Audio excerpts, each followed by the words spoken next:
हम लोग पढ़ रहे हैं कक्षा 10 के गणित का अध्याय 9, जिसका नाम है त्रिकोणमिति के कुछ अनुप्रयोग। इस वीडियो में हम लोग उदाहरण नंबर 6 को देखेंगे।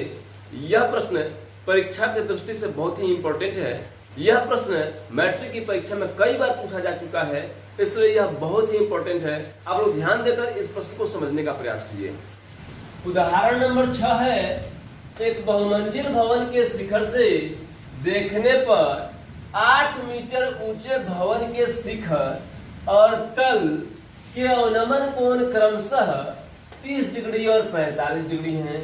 बहुमंजिल भवन की ऊंचाई और दोनों भवनों के बीच की दूरी ज्ञात कीजिए। यानी प्रश्न हमसे कहना चाहता है कि दो भवन है, एक बहुमंजिल भवन है अर्थात कई मंजिलों वाला है, कई छतों वाला है, और एक और भवन है जिसकी ऊंचाई जो है सो 8 मीटर है। तो बहुमंजिल भवन के शिखर से 8 मीटर ऊंचे भवन के शिखर और तल को देखने पर क्रमशः 30 डिग्री और 45 डिग्री के अवनमन कोण बनते हैं। तो अवनमन कोण कब बनता है? जब हम अपने आंखों की ऊंचाई से नीचे की ओर कोई वस्तु को देखते हैं। जब हम अपनी आंखों की ऊंचाई से नीचे की ओर किसी वस्तु को देखते हैं तो क्षैतिज रेखा यानी कि आंख से निकलने वाली काल्पनिक रेखा जो पृथ्वी के समानांतर है वह क्षैतिज रेखा है, और दृष्टि रेखा यानी हम किसी वस्तु को देख रहे हैं तो उस वस्तु को हमारी आंखों से मिलाने वाली रेखा दृष्टि रेखा हुई। तो क्षैतिज रेखा और दृष्टि रेखा के बीच बना कोण जो होता है सो अवनमन कोण होता है। इसका मतलब है यह बहुमंजिल भवन जो है 8 मीटर ऊंचे भवन की अपेक्षा काफी ऊंचा है, जिससे इसको देखने पर इसके शिखर और तल को देखा जाता है तो 30 डिग्री और 45 डिग्री के अवनमन कोण बनते हैं। तो आइए इस आकृति को मैं खींचता हूं। यहाँ पे यह बहुमंजिल भवन के लिए मैंने एक आकृति खींचा और इसी के बगल में यहाँ पर मैंने 8 मीटर ऊंचे भवन के लिए आकृति खींचा, और ये हो गई सो दोनों भवनों के बीच की दूरी हो गई। अब इस बहुमंजिल भवन के शिखर से देखा जा रहा है तो शिखर से इसके शिखर को देखा जा रहा है, और फिर यहीं से इसके तल को भी देखा जा रहा है। तो अवनमन कोण यानी एक क्षैतिज रेखा यहां से हम बना देते हैं, ये क्षैतिज रेखा हो गई, और ये हो गई सो दृष्टि रेखा हो गई। जब इस छोटे भवन अर्थात 8 मीटर ऊंचे भवन के शिखर को देखा जाता है तो अवनमन कोण बनता है 30 डिग्री का। तो यहां बना अवनमन कोण 30 डिग्री का, और जब 8 मीटर ऊंचे भवन के तल को देखा जाता है, इसके आधार को देखा जाता है तो बनता है 45 डिग्री का कोण। तो यहां बन गया 45 डिग्री का कोण। अब जिस प्रकार से आधार को हम मिलाए हैं, बोल रहे हैं कि यह दोनों भवनों के बीच की दूरी है, हम चाहे तो इसके शिखर से भी एक क्षैतिज रेखा खींच सकते हैं, और यह क्षैतिज रेखा होगी वह भी दोनों भवनों के बीच की दूरी होगी, क्योंकि शिखर से मापे तो या आधार से मापे तो बात एक ही है। अब इसका नाम दे देते हैं हम A B C D E, और इसको नाम दे देते हैं F। तो अब यहां हो गया अवनमन कोण 30 डिग्री, कोण FAD जो इस 8 मीटर ऊंचे भवन के शिखर को देखने से बनता है, और यह अवनमन कोण हो गया 45 डिग्री जो इस 8 मीटर ऊंचे भवन के तल को देखने से बनता है। यह जो है सो क्षैतिज रेखा है, और क्षैतिज रेखा पृथ्वी के समांतर होती है। यह भी रेखा क्षैतिज रेखा है तो यह भी पृथ्वी के समांतर है, यह भी समांतर है। अब जब दो रेखाएं एक ही रेखा के समांतर हों तो वे दोनों रेखाएं भी आपस में समांतर होती हैं। तो FA और D भी आपस में समांतर हो गई, और यहाँ पे AD जो रेखा देख रहे हैं, रेखाखंड AD, यह जो है FA को और DE को, यह दोनों रेखाओं को काट रही है।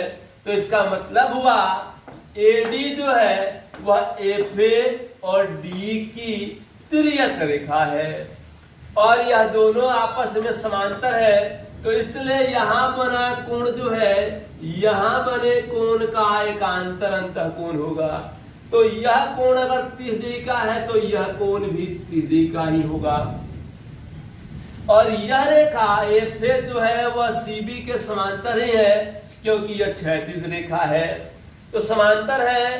तो AC जो हुआ यह FA और CB का तिर्यक रेखा हो गया। जब तिर्यक रेखा हो गया तो यहां बना कोण FAC और यहां बना कोण BCA, ये दोनों कोण जो हो गए सो एकांतर अंतःकोण हो गए। और जब दो समांतर रेखाओं को एक तिर्यक रेखा काटती है तो एकांतर अंतःकोणों का प्रत्येक जुग्म आपस में बराबर होता है, इसलिए यह कोण भी हो जाएगा 45 डिग्री का। तो हम लोग इस कोण को जान गए कि यह भी 45 डिग्री का है। अब आइए इसे हल करते हैं। हम लोग जो ये आकृति बनाए हैं, इस आकृति में किसको क्या माने हैं पहले इसको लिख देते हैं, फिर हल करेंगे इसको हम लोग।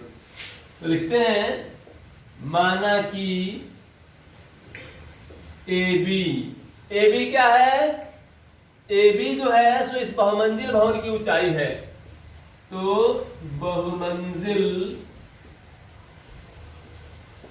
भवन की ऊंचाई, इसको बहुमंजिल भवन की ऊंचाई मान लेते हैं हम लोग।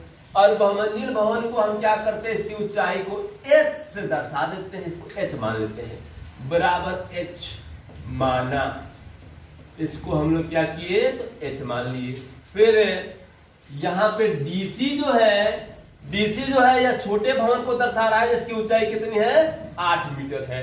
तो यहाँ पे DC और यहाँ का EB जो होगा सो दोनों आपस में बराबर होगा, क्योंकि ये दोनों रेखाएं समांतर हैं और ये दोनों रेखाएं भी समांतर हैं क्योंकि ये भी आधार के साथ समकोण बना रही हैं। तो एक ढंग से देखा जाए तो ये दोनों रेखाएं समांतर होंगी, क्योंकि दोनों रेखाओं को काटने वाली जो तिर्यक रेखा BC जो है उसके एक ही ओर के अंतःकोणों का योगफल 180 डिग्री है। 90 यहां भी है, 90 यहां भी है, इसलिए ये दोनों समांतर हुए। और यह समांतर हो गया, यह समांतर हो गया, इसका मतलब BCDE चतुर्भुज समांतर चतुर्भुज हो गया। समांतर ही नहीं यह आयत भी होगा। तो इसलिए यहाँ का DC और यहाँ का EB दोनों आपस में बराबर होगा और दोनों की ऊंचाई क्या होगी 8 मीटर होगी। तो DC बराबर EB बराबर छोटे भवन की ऊंचाई,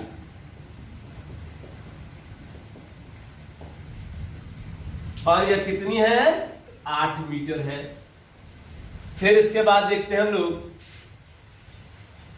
यह BC और ED जो दोनों क्या है, यह दोनों भवनों के बीच की दूरी है। तो इसे भी लिख सकते हैं हम लोग।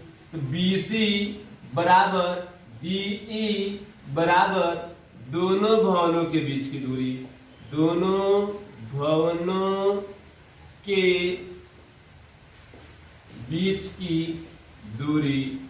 और इसको हम क्या करते हैं कि x मान लेते हैं, इसको x मान लेते हैं, बराबर x माना, इसको x मान लिए और इसको h मान लिए। अब यहां पर जो है FAD जो है, तो इसको हम लोग लिख सकते हैं कोण FAD बराबर कोण ADE। ये दोनों कोण यह 30 डिग्री का यह 30 डिग्री का बराबर हुआ।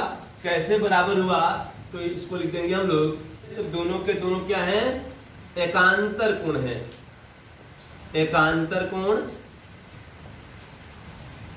तथा FA जो है सो D के समांतर है, FA समांतर D, ये दोनों एकांतर कोण है और साथ साथ ये दोनों समांतर है। तो समांतर होने के कारण ये दोनों आपस में बराबर हो गए, इसलिए कोण ADE बराबर हो जाएगा 30 डिग्री के।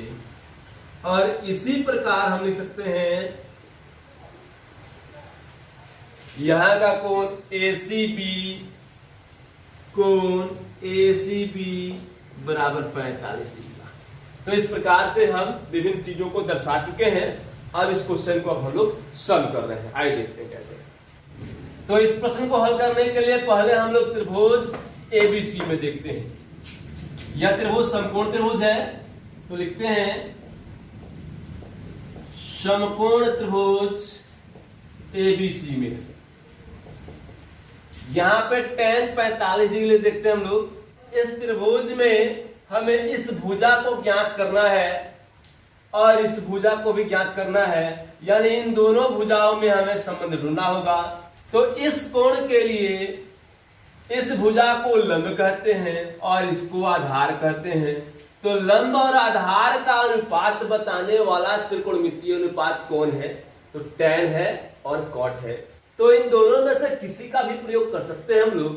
तो आइए हम tan का प्रयोग करते हैं। तो लिखते हैं tan 45 डिग्री बराबर, तो tan थीटा बराबर लंब बटा आधार होता है। तो इस कोण के लिए लंब है AB और आधार है BC, तो बराबर लिख सकते हैं हम लोग AB बटा BC।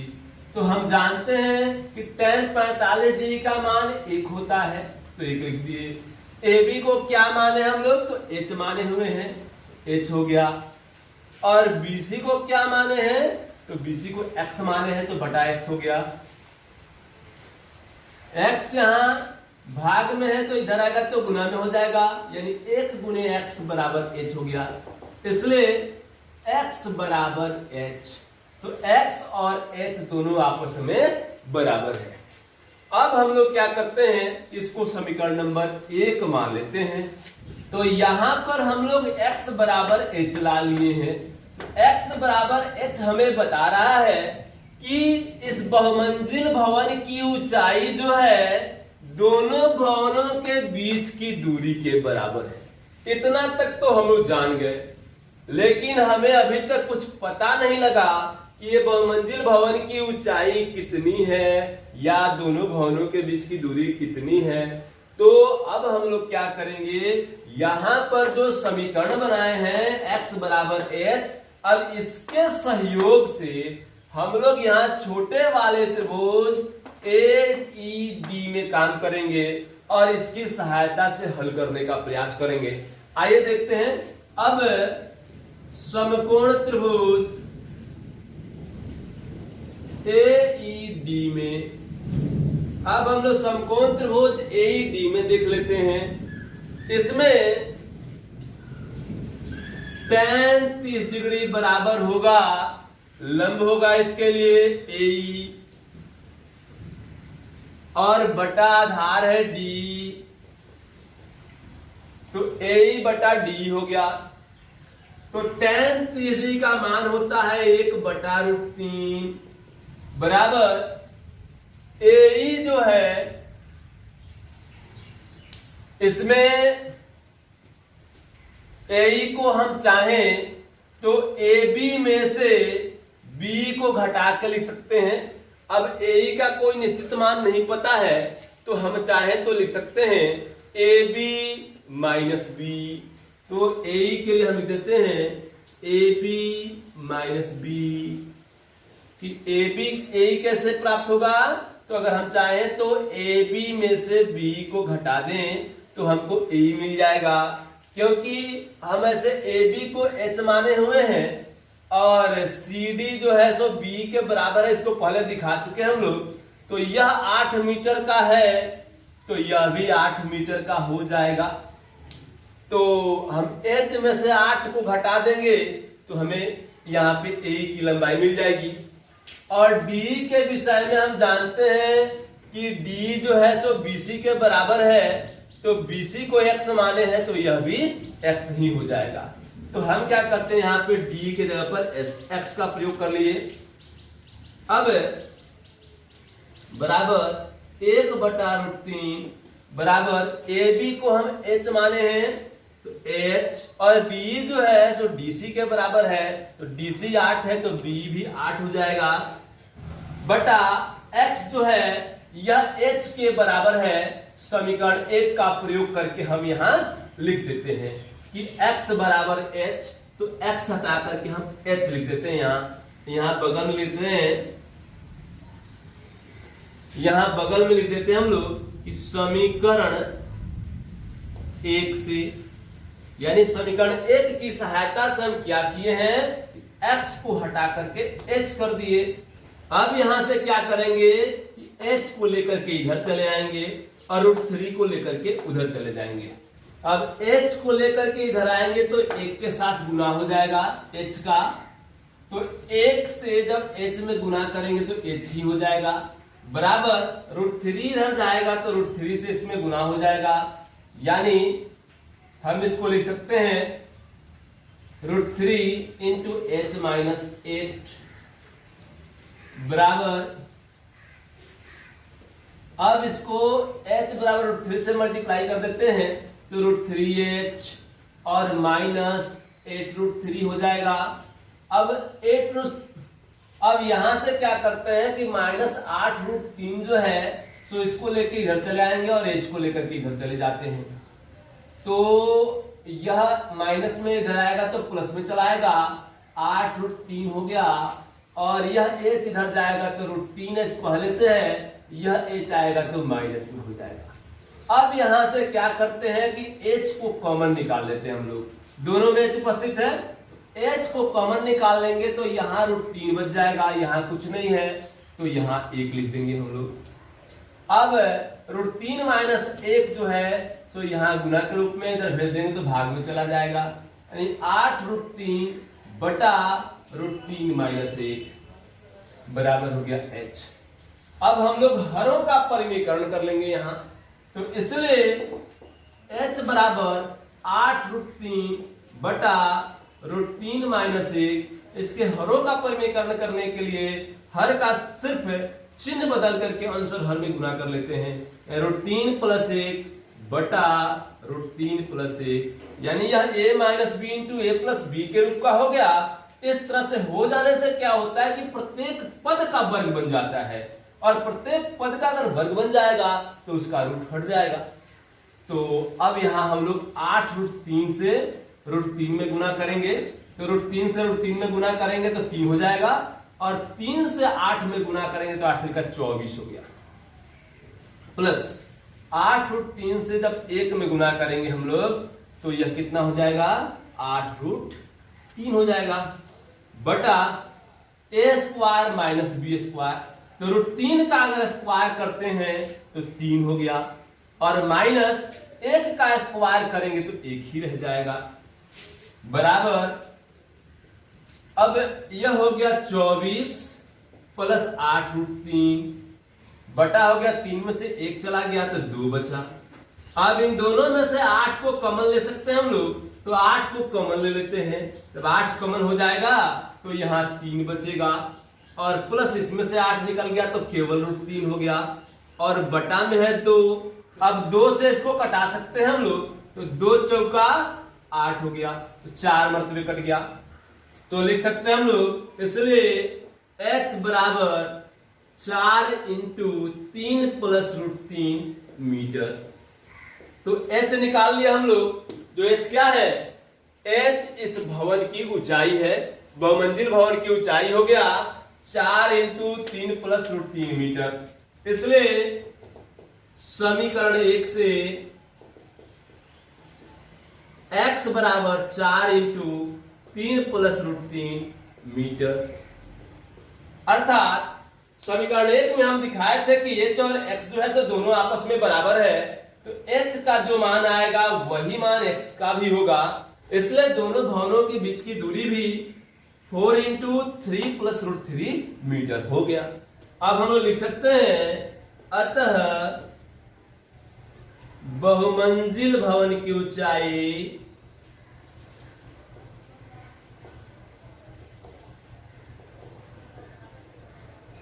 बराबर 4 इंटू 3 प्लस √3 मीटर। तथा दोनों भवनों के बीच की दूरी